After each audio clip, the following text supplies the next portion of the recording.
Hello दोस्तों, the reason podcast में आपका स्वागत है। तो आइए आज फिर से सुनते हैं कुछ सच्ची और डरावनी घटनाएं। ये घटनाएं मेरे सब्सक्राइबर्स ने मुझे भेजी हैं। तो अगर आप भी भेजना चाहते हैं अपनी कहानियां तो मुझे इंस्टाग्राम या व्हाट्सएप चैनल पे भेजें। तो आइए शुरू करते हैं। मेरा नाम प्रियंका मिश्रा है। मेरी उम्र अब 27 साल है और मैं गया बिहार की रहने वाली हूँ। ये बात 2016 की है, जब मैं पटना में रहकर बीएससी की पढ़ाई कर रही थी। उस वक्त मैं राजेंद्र नगर में एक छोटे से फ्लैट में रहती थी।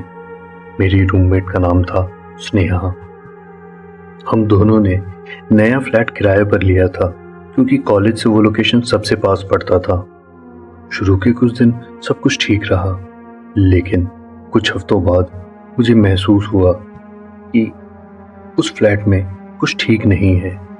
सबसे ज़्यादा अजीब चीज़ होती थी रात में।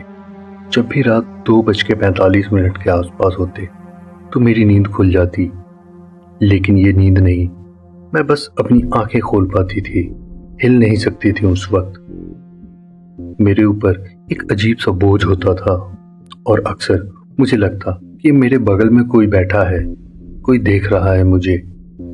एक रात तो हद हो गई। मैं लेटी थी और अचानक मुझे लगा कि कोई मेरे पैरों को खींच रहा है, लेकिन स्नेहा वहीं पास में सो रही थी और कमरे में ताला अंदर से बंद था। अगली सुबह मैंने स्नेहा को यह बात बताई। उसने हंसते हुए बोला, तू ज्यादा हॉरर फिल्में देखती है। लेकिन जब मैंने उसे बताया कि मेरे पैरों पर सच में नीले निशान बन गए हैं तो उसका चेहरा उतर गया। कुछ दिन बाद मैंने छत पर कपड़े सुखाने के लिए जानी बंद कर दी थी, क्योंकि हर बार वहां जाने पर ऐसा लगता था कि कोई पीछे खड़ा है। एक दिन स्नेहा ने मुझे बताया कि उसे नींद में एक औरत दिखती है, बिना आंखों वाली औरत जो सिर झुकाकर सीढ़ियों पर बैठे रहती है। हमने मकान मालिक से पूछा तो उन्होंने कहा, छत वाला कमरा मत खोलना, वहां सामान रखा है। लेकिन उस कमरे से रात में घंटी बजने, खिसकने और कभी कभी बच्चे के रोने की आवाज आती थी। एक दिन मैंने तय किया कि मैं उस छत के कमरे में झांक कर देखूंगी। दिन में दोपहर 2 बजे स्नेहा कॉलेज चली गई थी और मैं सीढ़ियां चढ़कर उस दरवाजे तक पहुंची। ताला लगा था, लेकिन लोहे का दरवाजा थोड़ा खुला हुआ था, यानी कि दोनों जो साइड होते हैं दरवाजे के, उसके बीच में एक छोटा सा गैप बना हुआ था। भीतर अंधेरा था, लेकिन एक बात साफ दिख रही थी। एक पुरानी सी लाल फ्रॉक किसी लड़की की टंगी हुई थी और उसके नीचे एक फोटो रखी थी, एक 8-9 साल की बच्ची की फोटो, जिसके चेहरे पर कोई फीचर नहीं थे। आंख, नाक, मुंह कुछ भी नहीं, बस एक सफेद खाली जगह। जैसे ही मैंने उस फोटो की तरफ देखा, अचानक किसी ने मेरा हाथ पीछे से पकड़ लिया। मैं कांपते हुए मुड़ी, लेकिन पीछे कोई नहीं था, बस एक सड़ा हुआ फूल जमीन पर गिरा हुआ था। उस रात मुझे फिर स्लीप पैरालिसिस हुआ, लेकिन इस बार मैं अकेली नहीं थी। वो लड़की मेरे ऊपर झुकी हुई थी और उसने कहा, तुम्हें भी मेरे जैसा बना दूंगी, तुम्हारा चेहरा मिटा दूंगी। मैं जोर से चीखी और स्नेहा ने मुझे झिंझोड़ कर उठाया। मेरे होंठ नीले पड़ गए थे और मेरी सांसें अजीब चल रही थीं। हमने अगली सुबह ही उस फ्लैट को छोड़ दिया। जाते जाते मैंने छत के कमरे की तरफ देखा। वहां वो लड़की की फ्रॉक हवा में झूल रही थी, लेकिन कोई हवा नहीं चल रही थी।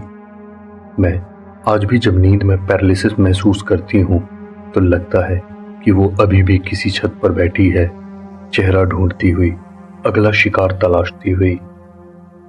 अगली घटना। मेरा नाम अमितेश पांडे है।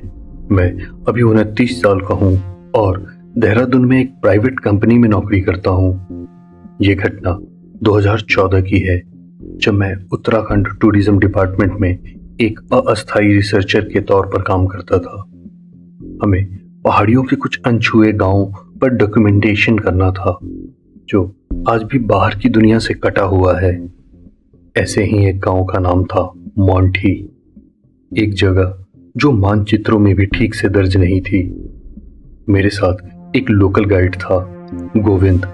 उसने मुझे साफ कहा था, सर उस गांव में शाम के बाद मत रुकिएगा, लोग कहते हैं वहां कोई छाया है। मैंने सोचा अंधविश्वास है, पर रिसर्च का काम था तो मैंने बात नहीं मानी। हम दिन में करीब 3 बजे गांव पहुंचे। गांव में अजीब सी खामोशी थी। वहां लगभग 15-16 घर थे, पर कोई बाहर नहीं दिख रहा था।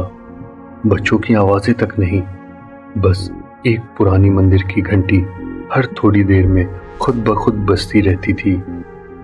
एक अधेड़ उम्र की महिला ने हमें पानी पिलाया और कहा, बाबूजी सूरज डूबने से पहले यहाँ से चले जाइएगा। मैंने पूछा, ऐसा क्यों? तो उसने जवाब में सिर्फ इतना कहा, यहाँ दिन में आदमी होता है, रात में वह नहीं रहता। यह बात सुनकर रोंगटे खड़े हो गए मेरे, लेकिन काम करना जरूरी था। मैंने कैमरा और नोटबुक निकाली और गांव के भीतर घूमने लगा।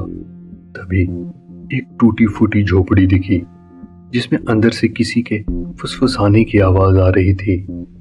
जब मैंने उस झोपड़ी में झांका तो वहां एक लड़की बैठी थी, बहुत ही कमजोर, बाल उलझे हुए और कुछ बोल नहीं रही थी। बस अपनी उंगलियों से जमीन पर कोई आकृति बना रही थी। जैसे ही उसने मेरी तरफ देखा, उसकी आंखों में कुछ अजीब था, जैसे बिल्कुल खाली। मैंने गोविंद को बुलाया तो वह देखकर कांप गया। उसने कहा, सर ये लड़की 3 साल पहले गायब हुई थी। तब वह 10 साल की थी, अब यह वैसी की वैसी ही दिख रही है। हम दोनों भागकर बाहर आए। गांव वालों से पूछा तो सब चुप हो गए। एक बूढ़े बाबा ने कहा, इस गांव पर पीढ़ियों से श्राप है। हर तीसरी अमावस्या को एक बच्चा चुना जाता है और उसे उसके पास भेजा जाता है। मैंने पूछा, किसके पास? बाबा ने कहा, जो इस गांव के नीचे है, जंगल की जमीन में गड़ा है, एक तांत्रिक की आत्मा जो सदियों पहले यहां मारा गया था। हमने उस रात वहीं रुकने का फैसला किया, लेकिन गांव के बाहर एक वीरान स्कूल बिल्डिंग में रात के 2 बजे हमें किसी बच्चे के गाने की आवाज सुनाई दी। गोविंद डर कर उठा, सर ये वही है, यह हर तीसरी रात को आता है। हम खिड़की से बाहर झांक रहे थे, तभी एक बच्चा जो पूरी तरह काला था, बिल्कुल बर्फ जैसा ठंडा, दरवाजे के सामने खड़ा दिखा। उसने कहा, क्या आप मेरा नाम जानते हैं? मेरे मम्मी पापा मुझे भूल गए हैं। फिर अचानक वो हवा में उड़ने लगा और स्कूल की छत पर चला गया। तभी बिजली चमकी और वो गायब हो गया। सुबह होते ही हम वहां से निकल पड़े। बाद में हमें पता चला कि मोंटी गांव में पिछले 15 सालों में 27 बच्चे गायब हुए हैं, लेकिन किसी का सुराग नहीं मिला। मैंने जब यह रिपोर्ट जमा की तो अफसरों ने कहा, लिख दो natural causes, landslide risk area, और बस सब दबा दिया गया। लेकिन मैं जानता हूँ वो गांव आज भी वहां है और वो छाया भी, जो अगला बच्चा ढूंढ रही है। मेरा नाम साहिल है और मैं पेशे से एक सॉफ्टवेयर इंजीनियर हूँ। आज मैं जो कहानी आपको बताने जा रहा हूँ वो मेरी जिंदगी की सबसे खौफनाक हकीकत है। ये बात तब की है जब मुझे पुणे में अपनी पहली जॉब मिली थी। एक नए शहर में अपने सपनों को पूरा करने का जोश था। काफी ढूंढने के बाद मुझे शहर के पुराने इलाके में एक बहुत ही सुंदर पुराने वाड़ा स्टाइल घर में एक कमरा मिल गया था। मकान मालकिन एक बहुत ही प्यारी सी आजी यानी कि दादी थी। उनका व्यवहार इतना अच्छा था कि मुझे लगा कि मैं अपने घर में ही आ गया हूँ। वो अकेले ही रहती थी। उनका बेटा था जो किसी दूसरे शहर में काम करता था। आजी दिन भर पूजा पाठ में लगी रहती थी और मेरा भी बहुत ख्याल रखती थी। सब कुछ बहुत अच्छा चल रहा था, लेकिन लगभग 1 हफ्ते बाद ही मुझे कुछ अजीब चीजों का एहसास होने लगा।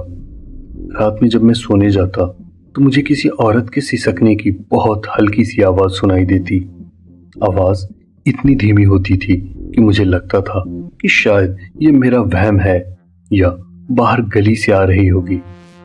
इसके अलावा अक्सर मेरे कमरे में मोगरे के फूलों की बहुत तेज खुशबू आती, जबकि मेरे कमरे में या आसपास कहीं भी मोगरे का पौधा नहीं था। एक दिन ऑफिस से लौटते वक्त पड़ोस वाले अंकल ने मुझे रोक लिया। बातों बातों में उन्होंने बताया कि मुझसे पहले जो लड़की इस कमरे में रहती थी, उसने 6 महीने पहले इसी कमरे में फांसी लगाकर आत्महत्या कर ली थी। ये सुनकर मेरे पैरों तले जमीन खिसक गई। अब मुझे वो सिसकियों की आवाज और मोगरे की खुशबू का राज समझ आने लगा था। उस रात मैं बहुत डरा हुआ था। मैं सोने की कोशिश कर रहा था कि तभी मुझे लगा कोई मेरे बिस्तर के पास खड़ा है। हिम्मत करके जब मैंने आंखें खोली तो मैंने देखा कि खिड़की के पास एक लड़की की परछाई खड़ी थी। वो बस चुपचाप बाहर देख रही थी। मैं इतना डर गया कि मेरी आवाज ही नहीं निकल रही थी। मैं बस आंखें बंद करके हनुमान चालीसा पढ़ने लगा। कुछ देर बाद जब मैंने आंखें खोली तो वो वहां नहीं थी। इसके बाद ये सिलसिला रोज का हो गया। वो मुझे कभी कोई नुकसान नहीं पहुंचाती थी, बस चुपचाप खड़ी रहती थी। धीरे धीरे मेरा डर कम होने लगा और मुझे उस पर दया आने लगी। मुझे लगता था कि शायद वो अकेली है और कुछ कहना चाहती है। इधर एक और अजीब बात हो रही थी।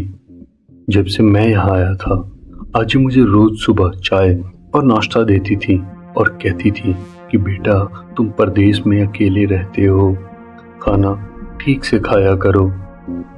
मैं भी उनकी इस ममता को देखकर बहुत खुश होता था, लेकिन मैंने नोटिस किया मैं दिन ब दिन बहुत थका हुआ और कमजोर महसूस करने लगा था। ऑफिस में मेरा काम में मन नहीं लगता था। छोटी छोटी गलतियां होने लगी थी और मेरी सेहत भी बिगड़ रही थी। एक रात उस लड़की की आत्मा फिर मेरे कमरे में दिखाई दी। इस बार वो बहुत बेचैन लग रही थी।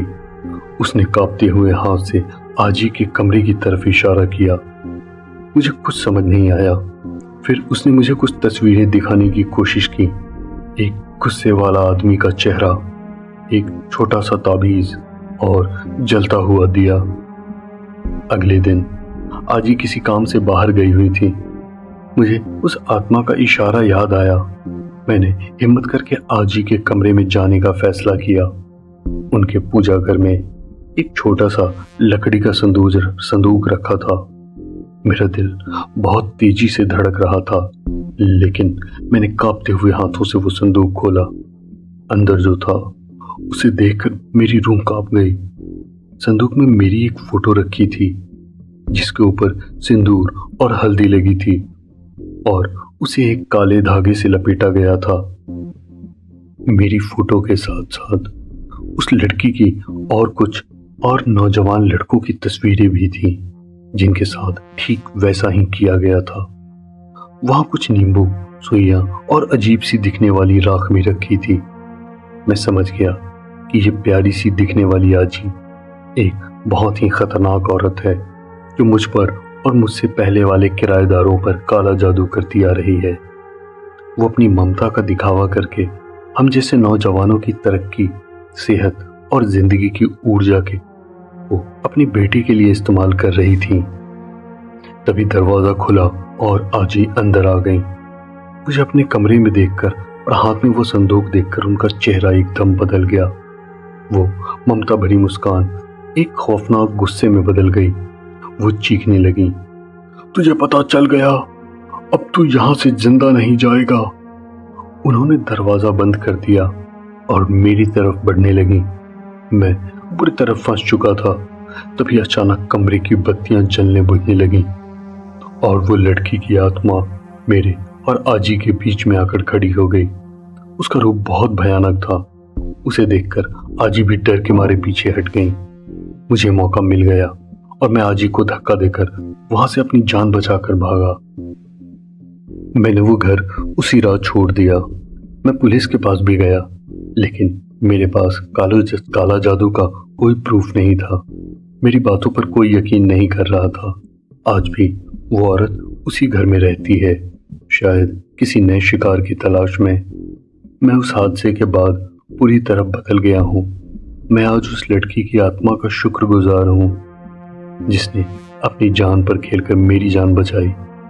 ये दुनिया जितनी सीधी दिखती है उतनी है नहीं।